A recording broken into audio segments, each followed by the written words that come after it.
नमस्कार, आप सभी का होप एजुकेशनल पोर्टल में स्वागत है।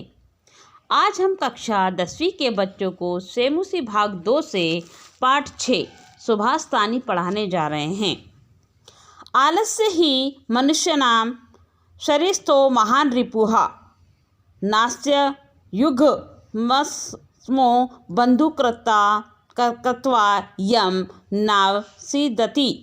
अर्थात मनुष्य के शरीर में स्थित जो आलस्य है महान है, बहुत बड़ा शत्रु है।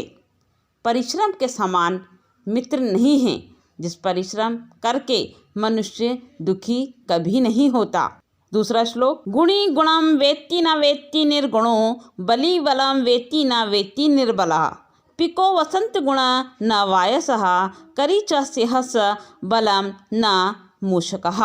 जो गुणी व्यक्ति है, गुणी गुण जानता है और निर्गुण को जानता है। बलशाली बल जानता है, निर्बल बल को नहीं जानता। वसंत का जो गुण है वह सिर्फ कोयल जानती है, लेकिन कौवा नहीं जानता।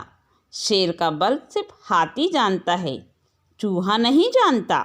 श्लोक तीसरा, निमित्त मुदितस्य ही यः प्रकपयति ध्रुवं स तस्या पगमे प्रसीदति अकारण द्वेषी मनस्तु यस्वे कथम जनस्तम परितोषयति। अर्थात जो निमित्त किसी वजह को लक्ष्य कर अधिक क्रोध करता है, यानी गुस्सा उसको आता है, वह उसके निमित्त की समाप्ति पर निश्चय ही वह प्रसन्नता का अनुभव करता है। लेकिन जिस कामना अकारण द्वेष करता है मनुष्य, उसको मन को हम कैसे संतुष्ट कर पाएंगे। श्लोक चौथा, उदारितो अर्थ पशूनापि गृहाते हयाश्च नागाश्च वहन्ति बोधिता अनुयुक्त मह्युहति पंडितो जनः परे गिंत ज्ञानफला ही बुद्धया। अर्थात पशु के द्वारा यानी जानवर के द्वारा कहा गया अर्थ समझ लिया जाता है। जैसे घोड़े और हाथी बताए गए भार को ढोते हैं। ज्ञानी पुरुष बिना कहे हुए का भी अनुमान लगा लेते हैं। और बुद्धिजीवी जो होते हैं, बुद्धियाँ दूसरों के संकेत के माध्यम से ही उत्पन्न ज्ञानी रूपी फल देने वाली होती हैं। 5वां श्लोक, क्रोधो ही शत्रु प्रथमो नाराणाम देह स्थितो देह विनाशनाय यथा स्थिता काष्ठगतो ही वही स ए वही दृहते शरीरम। निश्चित ही मनुष्य के शरीर के विनाश के लिए प्रथम जो शत्रु है शरीर में स्थित क्रोध ही है, यानी गुस्सा है। क्योंकि जैसे लकड़ी में स्थित आग लकड़ी को ही जलाती है, वैसे ही शरीर में स्थित क्रोध शरीर को जला देता है।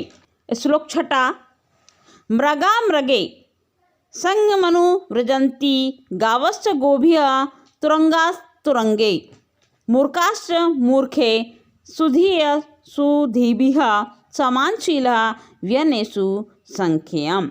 अर्थात हिरण हिरणों के साथ और गाय गायों के साथ, घोड़े घोड़ों के साथ, मूर्ख लोग मूर्खों के साथ और विद्वान लोग विद्वानों का अनुसरण करते हैं। समानशील और स्वभाव होने पर मित्रता वैसी ही होती है।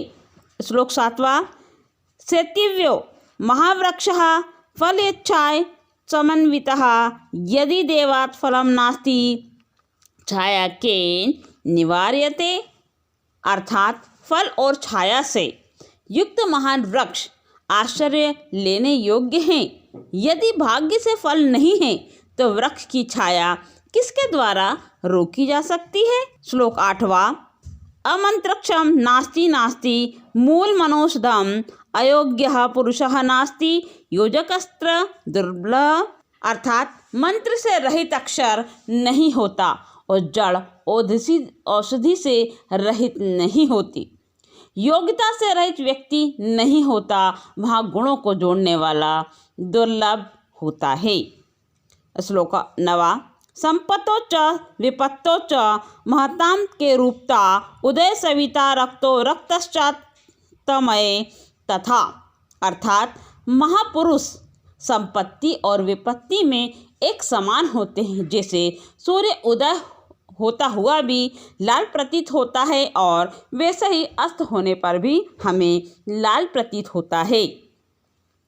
श्लोक 10वां।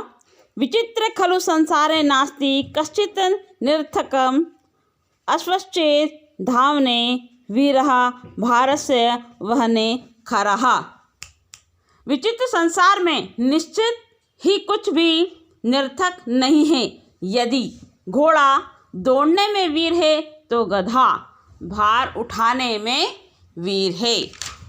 हमारे चैनल होप एजुकेशन पोर्टल को सब्सक्राइब करें। हमारे नए वीडियो की तत्काल सूचना के लिए घंटी के आइकन पर क्लिक करें।